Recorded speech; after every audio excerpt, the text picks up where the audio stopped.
Grace Fryer and the Glow Girls. Imagine being told your job is safe, only to discover years later that it was slowly dissolving your bones.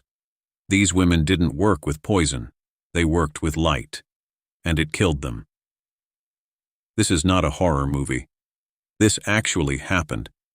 In the early 1900s, the world was obsessed with a new discovery: radium. It glowed in the dark. Doctors believed it cured disease.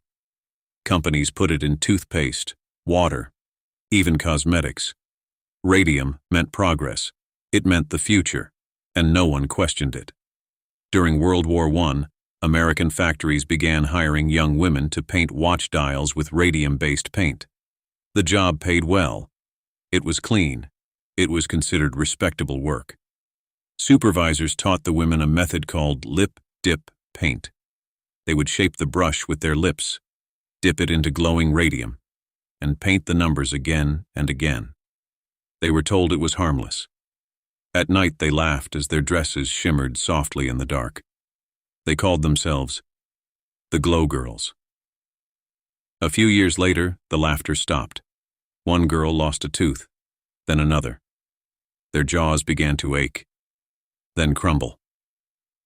Bones snapped from simple movements. Open sores refused to heal. Doctors were confused, or pretended to be. Some women were accused of immoral behavior. Others were told it was all in their heads. Behind closed doors, the company knew the truth.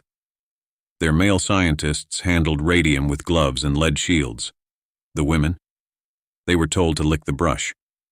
One of those women was Grace Fryer.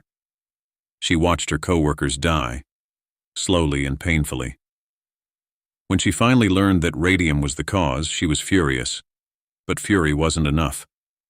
Grace decided to fight. She spent 2 years searching for a lawyer willing to take her case. No one wanted to challenge a powerful corporation. Finally, in 1927, Grace and 4 other women sued U.S. Radium Corporation. By then, they were already dying. The company used delay tactics. They hoped the women would die before trial. Some did. Grace was so weak she couldn't lift her arm to swear an oath. But she still showed up. The newspapers called them the living dead. Public outrage grew. The glow that once symbolized progress now symbolized betrayal. The case ended in a settlement. The money was small, the damage was permanent, but the impact was enormous. Because of Grace Fryer and the Glow Girls, workplace safety laws were rewritten. Radiation exposure limits were introduced. Companies were finally held accountable for worker health. Grace Fryer didn't live long after. But she changed history.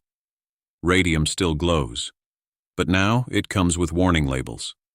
And that warning exists because a group of young women refused to disappear quietly. Sometimes history doesn't shine, it burns. This was the story of Grace Fryer and the Glow Girls.